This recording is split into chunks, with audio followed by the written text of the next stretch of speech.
Hi, my name is Shelley Westman and I have a message for everyone. I've called this message Defending All Life from Assault by Pesticides. You and I are being assaulted daily by pesticides. These chemicals are harming our water, our food, and our atmosphere, and most of all, our beloved bees. They are being killed because of these chemicals. And they are harming our children. I believe the biggest of causes of harming life is pesticide spraying. May this year, 2016, I held my little boy in my arms. He was fading rapidly in front of my eyes.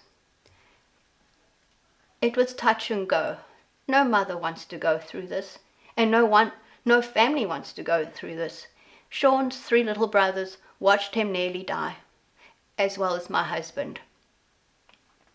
In the emergency room, the pediatrician informed us that Sean had an acute respiratory distress with stridor due to allergic reaction to herbicide spraying. The doctor asked us what type of spray did the neighbors use. And now this is an issue, a question in itself. What spray did these neighbors use? Not just in 2016, but 2012. They literally sprayed my kids through the fence on the boulevard. This guy came with his quad and sprayed directly through our fence. And my little boys were looking through curiosity, finding out what's going on. And this spray went right into their faces. And the disturbing part of it all is all our neighbors watched this happen. So the doctor also asked us, well, you know, the spraying has to stop. Otherwise, we definitely need to sell up and move, because if these chemicals are received any further into my son's system, it may not be a happy ending next time. So Robin and I decided we have 3 points we've focused on, and that is educate, expose, and eradicate. Now here in Canada, we have no excuse of being ignorant. We have the internet, we have fantastic school system here. We've got books like on the gut, on microbiome and multiple chemical sensitivity, and moms across America and the world. This is wonderful work that Zen Honeycutt is exposing the dangers of pesticides in our society worldwide. And her little boy, she went through the same experience as us, and she nearly watched her boy dying through eating a peanut because of spraying. So the other fantastic video is wheat, what's with the wheat, and this video exposes how we are all being affected through eating the bread because of the pesticides, and making especially our children sick. A lot of children are now having eczema issues right when they are born because of these pesticides. So I encourage everyone to educate themselves and take action with moms across America and the world. When I became a midwife, there was a saying, when you educate a man, what is the outcome? An educated man. And when you educate a woman, she educates her village and she educates the world. So the second point is expose. Enough is enough. We are now not afraid to tell a story. Robin and I want your stories, your experiences. Share with us, and I'm sure there's plenty stories out there. And the third point, which is the most important point, is to eradicate. And this is going to happen. This is going to be eradicated. As I say, end of story. End of the story means the end of cosmetic lawn spraying. Not here, just in Jaffrey, but in our district, Canada, and worldwide. And so all I can say is do your part, protect life. Our Mother Earth is crying out. Don't let it continue. Here is Robin, my husband, and I want to thank you, Robin, so much for supporting me and your family with this ordeal we have gone through. Thank you for your time and your patience. Well, thank you, my dear. Well, one of my big mistakes in 2012 when this initial cosmetic spraying took place and when they pulled onto our boulevard was I didn't take any action. Although you wanted me to, I didn't. And what I wanted to do was try to get along with the neighbors and hope that it would go away. And so over the past 5 years, it didn't go away. It got worse. And so on the educational issue, on the eradication issue, we started a petition on change.org on banning cosmetic spraying in the rural district of East Kootenay. That was the first step that we had taken. We didn't promote this petition nationally because we wanted to see exactly what the response would be in our local area. And we have been profoundly grateful for the people that have come forward and the support that we have received. Just in our local area, we've hit almost 100 people just within the area, and we think that's a tremendous support. And there's more that support this, and we know that we'll support it if we go to the next step.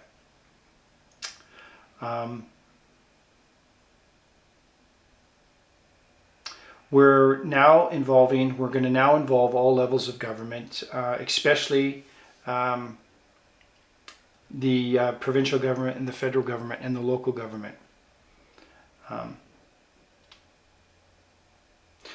Recently, we've received strong evidence that the neighbors have been possibly and willfully breaking the pesticide use law.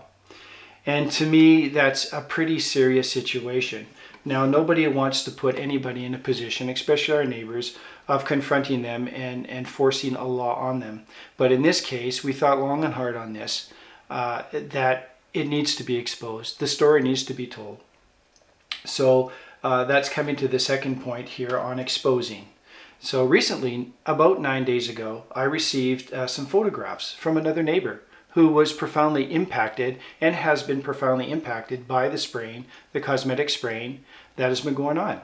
And so I received these pictures late at night, and when I saw the pictures, it brought back everything that had happened, yet now was proof physical that the spraying that we had talked about that took place actually did took place. And there was a subset of denial going on that, oh, well, it really wasn't that bad, and they were following the law and this and that. And it's clearly not the case. And when I received the picture, Shelley actually had to calm me down because I could see that they were breaking the law. And so we're faced with a situation. What do? Do we just leave it and try to talk with our neighbors? And that didn't work. So we realized that we had enough information and evidence, including witnesses, including audio, that clearly suggests that something not right was going on. But the last, as you can see if you're close to the fence, the last strip, I would say, it used to be 15 feet. We actually measured it back, but now it's more like 10 feet from the fence. There's two or three dandelions there as opposed to like everywhere where we have in our own. But I've been out here, I don't remember the year, but Monty and Allison were already here because their grandmother was out here with the kids, and I was in my garden, he was spraying, and I could taste it. So, you know, I went over and told them to get inside, and Yeah. but well, all of these things. Let's walk a little further. my garden's far enough away from the fence. I shouldn't have to worry about, you know. Well, if you do the research, that's not actually true. Oh, okay. If it does come down and you can taste it, Yeah. it's drifting. Yeah. And that's creating a problem. Well, I knew it was drifting that day because, like I said, I could taste it. Well, that was probably the day that it was windy. It was the 2012 day. It wasn't the first year. It was subsequent, because it was already to the point where I'd given up trying to do anything, because we called the RDAK as well, and the guy there said, well, just talk to your neighbor. This is the point that we're making there's here. nothing really that you can do. He shouldn't be spraying on your land, is what he said, but no, there's nothing they can do, which I don't think is right. Like, if, Carol, if we have a like a line going across this aerial trespassing, or if someone put something on your lawn, it's trespassing. So this blowing over, and even like with all the Monsanto cases and stuff, they're starting to do it now. Like, if it drifts over to their farm, then it's trespassing again, right? So I don't know. Well, let me tell you something. The RDK can't do anything based on the civic level. But based on the provincial and federal level, they can do a lot. And that's what the investigation is going to do, is going to open it to whether or not there has been a crime committed. And they take all the evidence, and that's what we want to do. We want to present them the evidence and let them make the decision. But at the same time, we're bringing it to the awareness. And the tactics that you just saw are not going to work. Who is this guy here anyway? This guy is in this White House over here. Okay. So, and that's basically it. It's a bullying tactic, and they get together and they stand around, they drink and they mock you and they turn their backs on you, and that's the type of thing. Yeah. And you shouldn't have to live that way. Yeah. And I'm so sorry that you had to live that way. Yeah. Well, you guys too. I mean, we're trying to move, and if we move, then we're kind of removed from it. But you guys have to live here. Yeah. And then we've done our part. We can say that we've done our part. And my mistake is that I didn't call the police in 2012, because then my kid wouldn't have gone through what he went through. And so. With people like this, they're ignorant. They're ignorant, and when the human mind gets into it, and they defend their ego and defend their position, and they get in that bully consciousness, like you talked about. All you can do is have compassion for them. You feel for them. I mean, I feel for this guy that stands there, and he's so right in what he's doing. Yet, I know, but I am scared now, because it's that ego thing, that just like you're saying, that mentality. But they're in fight mode now. Like, they're, you know what I mean? Like, and that worries me, because like, I'm not a fighter. I don't. Right. And like, what kind of, like, you've seen the kind of juvenile behavior that they, pouring the pesticide beside your fence, that kind of thing. Like, what will they stop at? They sit back there sipping their beers, and the next thing they know, they're doing something really bad. Okay. We've been targeted before in many different ways, Rob, and we haven't even gotten into that. Right. And so, like, I'm scared. From this guy here, you mean? I'm scared from all of them. Yeah. Like, what are they going to retaliate? And then you should probably outline that too. My wife is feeling the same way, and it would be good for you to talk to her. And I said, no, Shelley, don't worry about it. She said, well, look, you get a feeling for somebody, and she does not feel good about this guy beside us, especially after he sprayed that stuff. Yeah. We had a situation, just for your information. I mean, you can't prove it, where after an incident happened where I got called from Fernie to come back here to Jaffrey, because this time it was Shay that was responding, and this was last year. The Jaffrey school called me, and he was getting an allergic reaction, and we knew it was from the spray. And what happened was that they were playing again on the cul-de-sac in the evening, and I came out and I was kind of cleaning up, and then Daryl across the way yelled over, "Hey, don't let your son play in the area there. We just sprayed it." And I said, "Oh, gee, well, thanks, because we got called from the Jaffrey school, blah blah."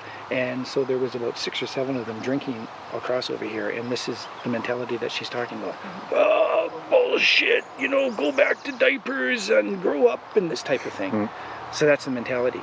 And so after Shelley heard that, so that evening around 9:30, we were sitting in the back near our greenhouse over there, and all of a sudden we got this real strong smell of that distinct herbicide, and we knew what it was.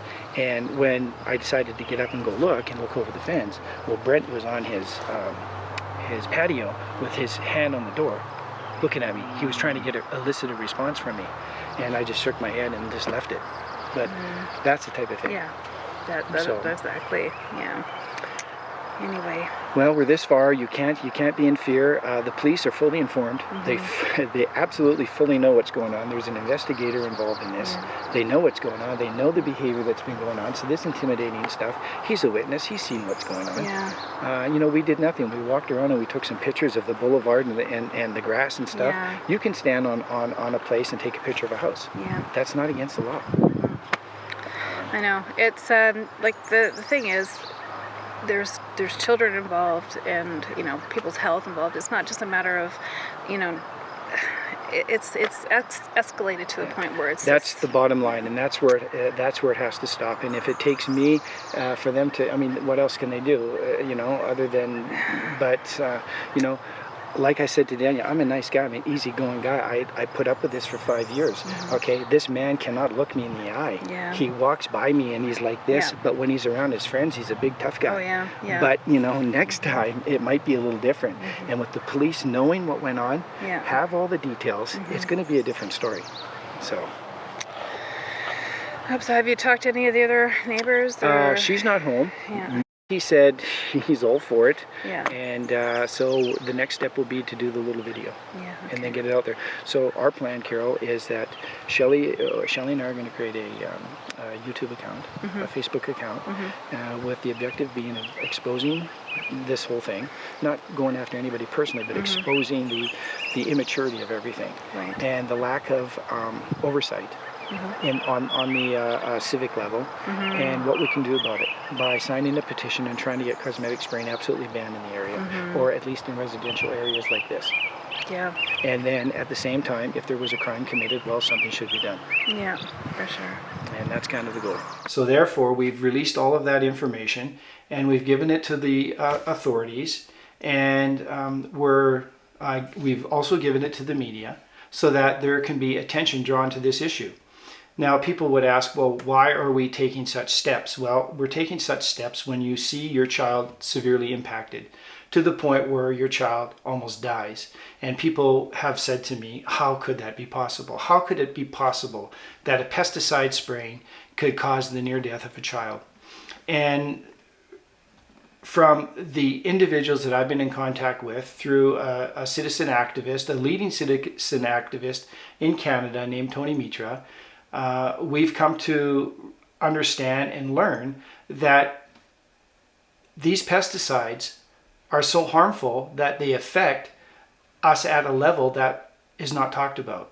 And that level relates to what's called now the Shikimate pathway. Now, there's a lot of information on the Shikimate pathway and how it affects the human being, especially a child.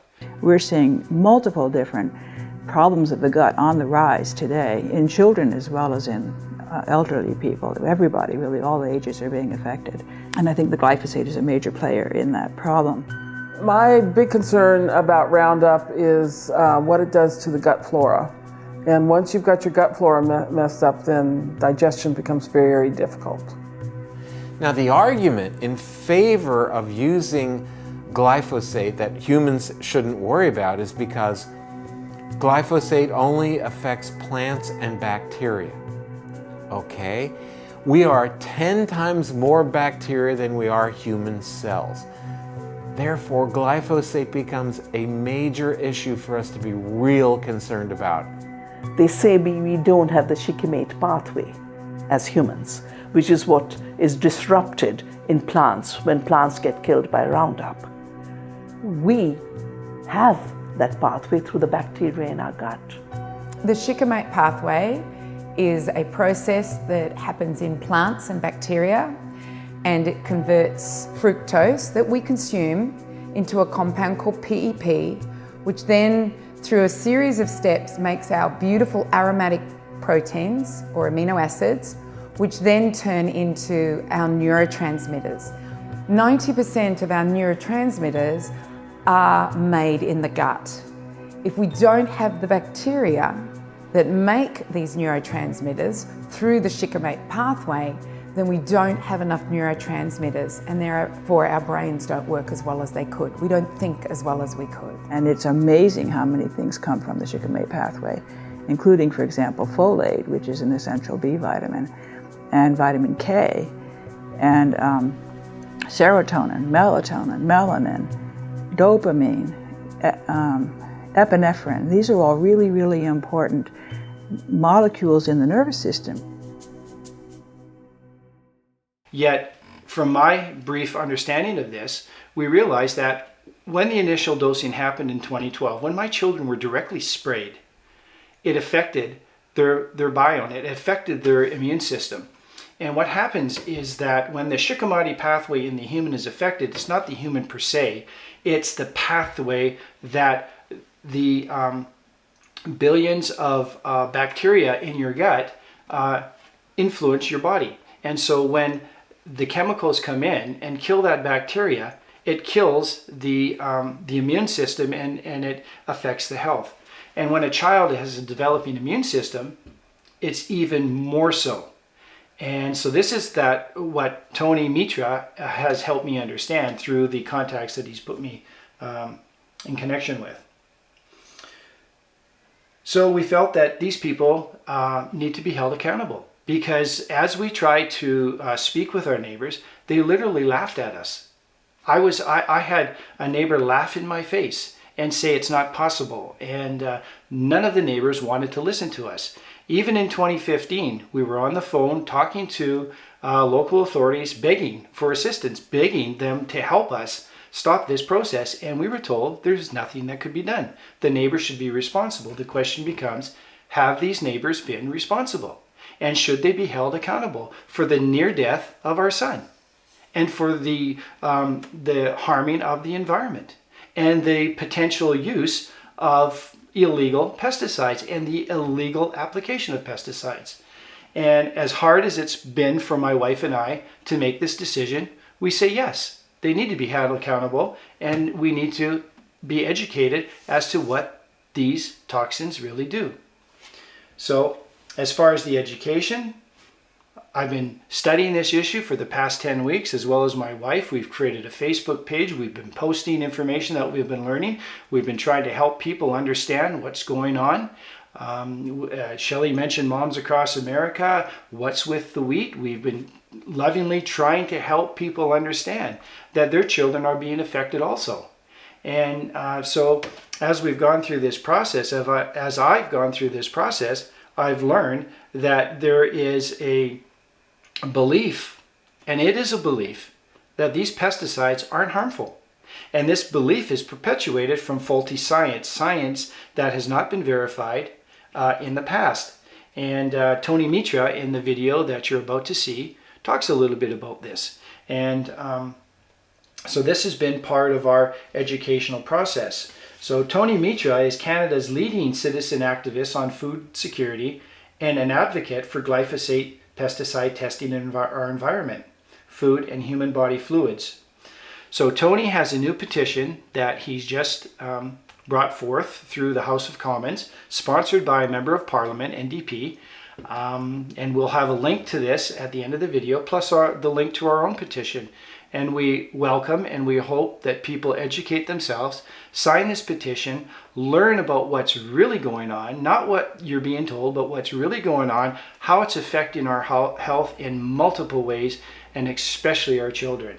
So this is why Shelley and I have decided that we want to put this story forward. It's important. It's important for our environment, for our health, and everybody. So we welcome you to watch the video. Please share the video. Please sign the petition. And thank you very much. Thank you.